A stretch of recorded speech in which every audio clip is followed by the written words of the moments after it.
Hi everyone, welcome back to study IQ channel. आज हम बात करेंगे हीलियम के बारे में। हीलियम क्या है, हीलियम की क्या प्रॉपर्टीज़ हैं, क्या इसका बॉइलिंग पॉइंट है और इसके साथ में सबसे इम्पॉर्टेंट है इसकी एप्लीकेशंस क्या है। क्योंकि जब हम इमर्जिंग क्राइसिस के बारे में बात कर रहे हैं, इसका मतलब है कि कुछ तो ऐसा ज़रूरी था हीलियम की एप्लीकेशन में जो अभी नहीं हो पाएगा एंड उसीलिए क्राइसिस हो रहा है। ट्रू। सो इसी बारे में बात करेंगे हम। इसके बाद में पहले डिस्कस करने के बाद कि हीलियम क्या है, इसकी क्या प्रॉपर्टीज़ हैं, क्या इसकी बहुत ही ज़्यादा इंटरेस्टिंग एप्लीकेशंस हैं। मतलब मुझे पढ़ने में भी इतना कुछ नया जानने को मिल रहा था कि अच्छा ये भी होता है। उसके बाद हम बात करेंगे कि क्राइसिस क्यों है, क्या इंपोर्ट एंड एक्सपोर्ट के चैलेंजेस आ रहे हैं। डायरेक्टली हम स्टार्ट करते हैं। मेरा नाम संतोष है। अगर आप मुझसे जुड़ना चाहते हैं तो little_simple_बुद्धा पे सर्च करके आप मुझसे जुड़ सकते हैं। अच्छा, इस वीडियो का PDF भी आप मेरे टेलीग्राम से डाउनलोड कर सकते हैं। यहाँ पे अपलोड कर दिया जाएगा। कूल। हीलियम जो है एक इनर्ट गैस है। इनर्ट गैस किसको बोलते हैं? देखो, इनर्ट गैस का मतलब है नॉन रिएक्टिव है, किसी के साथ ये रिएक्ट नहीं करेगी। आप इसको कितने भी रिएक्टिव मेटल के साथ, मटेरियल के साथ, गैस के साथ डाल दो, इसका जैसी थी वैसी ही वापस आएगी, बिल्कुल रिएक्ट नहीं करेगी। ये एकदम फर्स्ट, हमारी जो नोबल गैसेस होती हैं उसमें ये फर्स्ट पे आती है पीरियोडिक टेबल में। ये नॉन टॉक्सिक है। आप अगर इसको इनहेल भी कर लोगे या आप किसी भी, जैसे कि ग्रीन हाउस गैसेज हैं या बाकी जैसे सल्फाइड्स वगैरह हैं, ये टॉक्सिक गैसेज हैं, आपकी बॉडी को, बायोलॉजी को नुकसान पहुंचाती है, एनवायरनमेंट को नुकसान पहुंचाती है। लेकिन हीलियम का नेचर बहुत सीधा है, ये आपको नुकसान पहुंचाती नहीं है, ये कोई एक्ट ही नहीं करती है। It's like a neutral thing. और ये एकदम कलरलेस है, कोई कलर नहीं है इसमें, पता भी नहीं चलेगा, एकदम ट्रांसपेरेंट है, ऑर्डरलेस है, किसी भी तरह की खुशबू या बदबू कुछ भी नहीं आती है, टेस्टलेस है, टेस्ट में भी कुछ पता नहीं चलता है इसका। ये इसकी कुछ कैरेक्टरिस्टिक्स हैं जो हमको पता होनी चाहिए। और सबसे इम्पॉर्टेंट इसका फीचर ये है कि इसका जो बॉइलिंग पॉइंट है वो सबसे कम है। जितने भी एलिमेंट्स हैं हमारी पीरियोडिक टेबल में, उसमें इसका बॉइलिंग पॉइंट सबसे कम है। नाउ क्वेश्चन ये है कि बॉइलिंग पॉइंट तो जनरली हाई होता है ना, जैसे वाटर का बॉइलिंग पॉइंट 100 है, 100 डिग्री सेल्सियस है, तो हीलियम का कम कैसे? हीलियम का बॉइलिंग पॉइंट आप 1 सेकंड के लिए गेस लगाओ कितना होगा? 4 degree Celsius, 1 degree Celsius, -10 degree Celsius? No, it is -268 degree Celsius. -268 degree Celsius का बॉइलिंग पॉइंट है। और इसीलिए हीलियम कभी भी फ्रीज नहीं होती है। मतलब एक आप इसको गूगल करके देखना, यूट्यूब पे, you will find some interesting videos also, कि हीलियम कभी भी फ्रीज नहीं होती है। जनरली आपको गैसियस या फिर लिक्विड उसमें ही मिलेगा, स्टेट में मिलता है। और लिक्विड हमारे पूरे यूनिवर्स में हाइड्रोजन के बाद सेकंड लाइटेस्ट और सेकंड सबसे ज़्यादा पाया जाने वाला एलिमेंट है। हाइड्रोजन है जो सबसे लाइटेस्ट और सबसे ज़्यादा पाया जाता है। हाइड्रोजन के बाद टर्न आता है हीलियम का, जो सेकंड नंबर पे सबसे हल्का और सबसे ज़्यादा पाया जाने वाला है। सबसे ज़्यादा मात्रा में मिलता है, बहुत मिलता है सन के अंदर। तो सन की जो पूरी एनर्जी होती है, जो सोलर इंसोलेशन की हम बात करते हैं जियोग्राफी के अंदर, जो सनलाइट हमको मिलती है, हमारी जीवनदायिनी सूर्य, वो ये हाइड्रोजन और हीलियम के फ्यूजन की वजह से ही होता है। वहीं से इनका फ्यूजन होता है जहां से एनर्जी निकलती है, और वही एनर्जी सन का एनर्जी होता है। और जुपिटर के अंदर भी बहुत अच्छी मात्रा में हीलियम मिलता है। और ये क्यों होता है, क्या रीजन है? It is because it has very high nuclear binding energy. Concept समझो, न्यूक्लियर बाइंडिंग एनर्जी क्या होता है? न्यूक्लियर बाइंडिंग एनर्जी का मतलब हुआ कि इसमें जो हमारा न्यूक्लियस होता है, कोई भी हमारा एटम है, उसमें इलेक्ट्रॉन होता है, न्यूक्लियस होता है। न्यूक्लियस के अंदर हमारे क्या होते हैं? Neutrons and protons. Neutrons and proton जो है, इनको तोड़ने में, उस न्यूक्लियस को ब्रेक करने में मुझे कितनी एनर्जी लगेगी, वो होती है मेरी न्यूक्लियर बाइंडिंग एनर्जी। ये मेरा न्यूक्लियस है which is made of the protons, और ये प्रोटॉन्स एंड न्यूट्रॉन्स, ये प्रोटॉन एंड न्यूट्रॉन को तोड़ने में जितनी एनर्जी लग रही है, and it is a very high amount of the energy, very very high amount of the energy. इनका जो बाइंडिंग फोर्स होता है वो बहुत ज्यादा होता है। तो न्यूक्लियर बाइंडिंग एनर्जी भी बहुत ज्यादा होती है, तब जाके जो न्यूक्लियॉन्स हैं वो सेपरेट होते हैं। तो इसके अंदर जो प्रोटॉन्स हैं, वो दो प्रोटॉन्स अपने आप में पॉजिटिवली चार्ज होते हैं। ये proton positive as you know आपस में रिपल्स करता है, आपस में एक दूसरे से दूर जाते हैं। तो इवन दो ये दूर भी जाते हैं, फिर भी इसका न्यूक्लियर बाइंडिंग एनर्जी इतना ज़्यादा है कि उसको ब्रेक करने में हमको एक्सेसिवली एनर्जी लगता है। न्यूक्लियर बाइंडिंग एनर्जी जो है, ये मिनिमम एनर्जी है जो हमारे एटम के न्यूक्लियस को तोड़ने में, इसको डिसेंबल करने में लगती है, और जो इसके कंपोनेंट्स हैं न्यूट्रॉन एंड प्रोटॉन, उनको सेपरेट कर देती है। नाउ हीलियम 4 जो है इसका बाइंडिंग, हीलियम 4 हीलियम का एक आइसोटोप है, इसका जो बाइंडिंग एनर्जी है it is a product of both nuclear fusion और रेडियो एक्टिव डीके भी। फ्यूजन और फिजन को समझ लो, बहुत पहले मुझे भी बहुत कंफ्यूजन होता था कि फ्यूजन और फिजन में क्या डिफरेंस है। फ्यूजन का मतलब क्या होता है, fusion comes from the word fuse, FUSE, fuse. Fuse का मतलब होता है दो चीजों का जुड़ना, तो जब दो जुड़ते हैं तो दैट इज फ्यूजन, और जब ये सेपरेट होता है then it is our fission, that is fission, right. So दोनों के अंदर ही बहुत ही high amount of the energy generate होता है, और पूरे यूनिवर्स के अंदर जो मैक्सिमम ऑफ द हीलियम 4 है, हीलियम 4 ये तब बना था जब लगभग 13.2 बिलियन साल पहले बिग बैंग हुआ था, जब पहला बिग बैंग बना था, जब पूरा यूनिवर्स स्टार्ट हुआ था बिल्कुल एक ब्लास्ट के साथ में, तब जाके हमारा हीलियम तब का है, और तब से ही मेजॉरिटी के अंदर ही है। और मैक्सिमम ऑफ द जो नया हीलियम है ये क्रिएट होता है जब स्टार्स के अंदर हाइड्रोजन के साथ हीलियम का न्यूक्लियर फ्यूजन होता है, जब दोनों फ्यूज होते हैं तब जाके नया हमारा हीलियम बनता है। एप्लीकेशंस क्या है, बहुत इंटरेस्टिंग है। देखो एप्लीकेशन ना, सबसे पहले हीलियम का प्रॉपर्टी समझो। हीलियम का मैंने आपको बताया कि बॉइलिंग पॉइंट है -268 डिग्री सेल्सियस।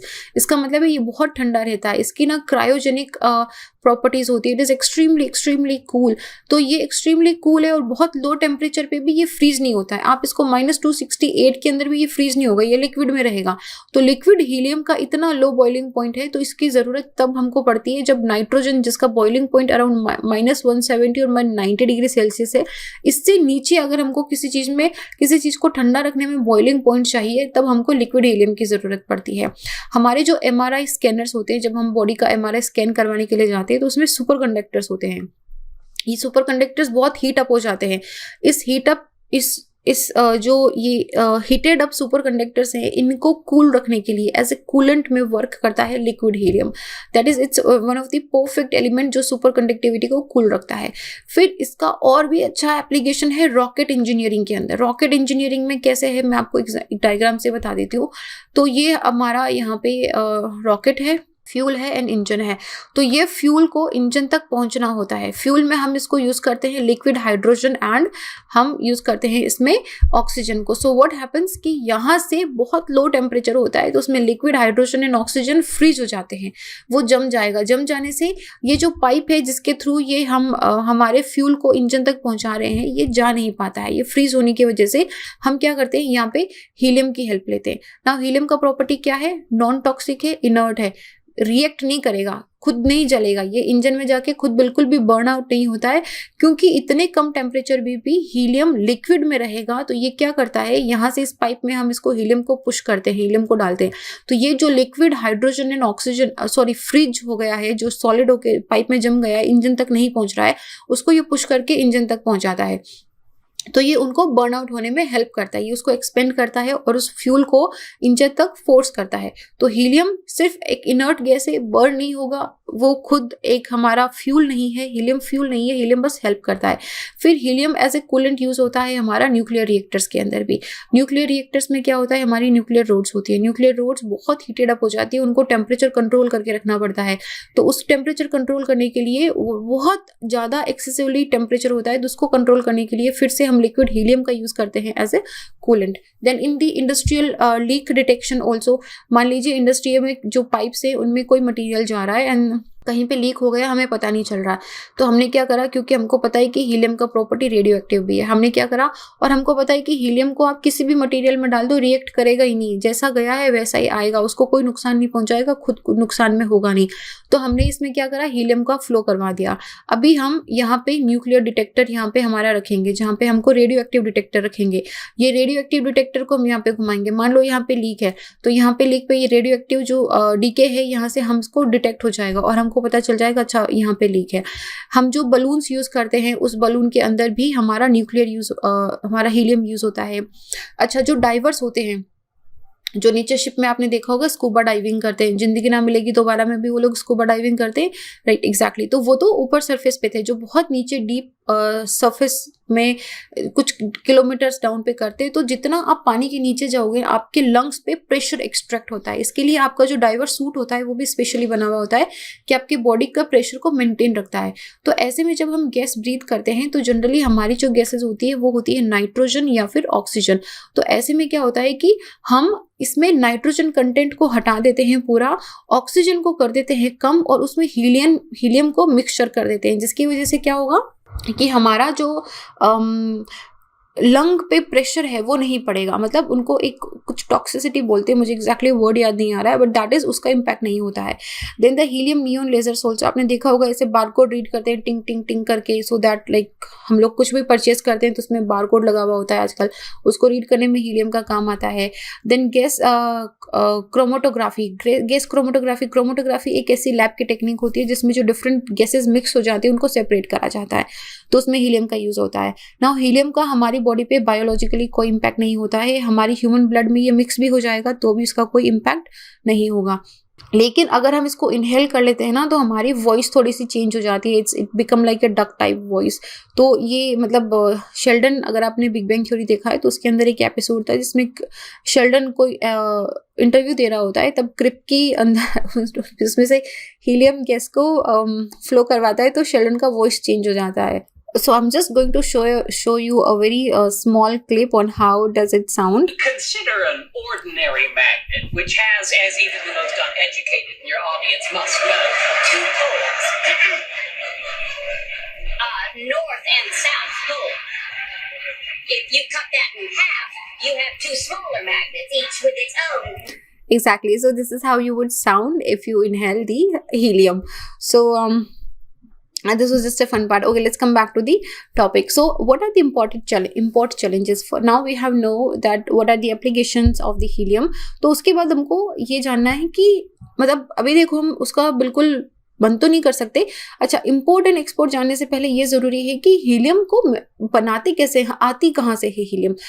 तो हीलियम को आप केमिकल वे से मैन्युफैक्चर नहीं कर सकते, अभी तक तो कोई ऐसा वे आया नहीं है जिससे आप हीलियम को केमिकली जनरेट कर सकते हो क्या।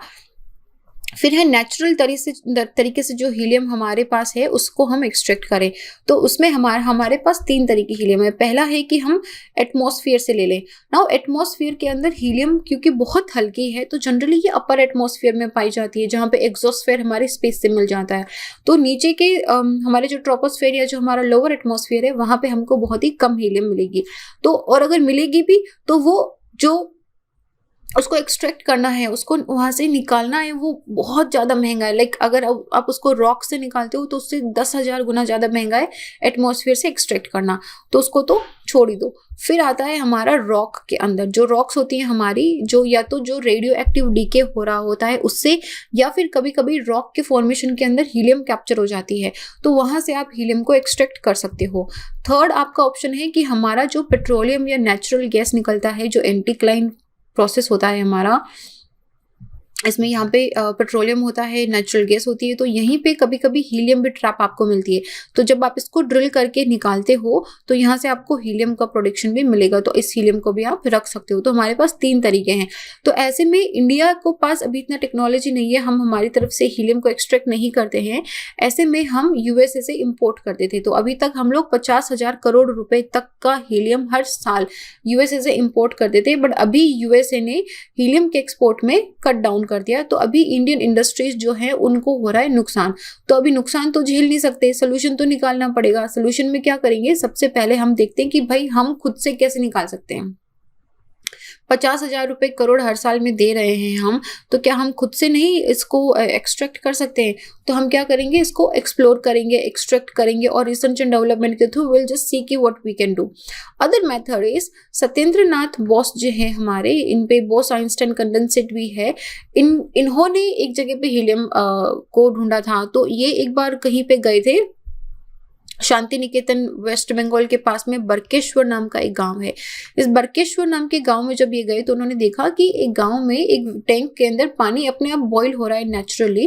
तो उनको बड़ी क्यूरियोसिटी हुई, उन्होंने सोचा ये क्या है। तो उन्होंने जब उसमें देखा तो उनको पता चला कि लगभग उस जो बॉइलिंग हो रहा है वाटर, उसमें से जो गैस निकल रही है उसमें से लगभग 1.8% हीलियम पोर्शन है, and that is a very high percentage.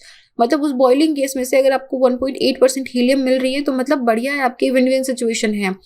और इंडिया की जो राजमहल वोल्केनिक बेसिन है, जो हमारा ईस्टर्न झारखंड का पोर्शन है, बिल्कुल बॉर्डर एरिया, उस बॉर्डर एरिया राजमहल वोल्केनिक बेसिन के अंदर आपको हीलियम ट्रैप्ड मिलेगी। और वो हीलियम जब अर्थ बनी थी, since the very birth of our earth from the sun, birth of our earth, okay, since the very birth of our earth from the sun, तब से वो हीलियम वहाँ पे ट्रैप्ड है, तो उसको एक्सट्रैक्ट करा जा सकता है। या फिर क्योंकि मैंने बताया था कि रेडियो एक्टिव से भी मिलता है, तो जो मोनाजाइट सैंड है हमारी केरला के कोस्टल एरिया पे, यहाँ से भी आप इसको एक्सट्रैक्ट कर सकते हो। तो ये हमारे सोल्यूशंस हैं। सोल्यूशंस पे काम करना भी शुरू कर चुके हैं हम।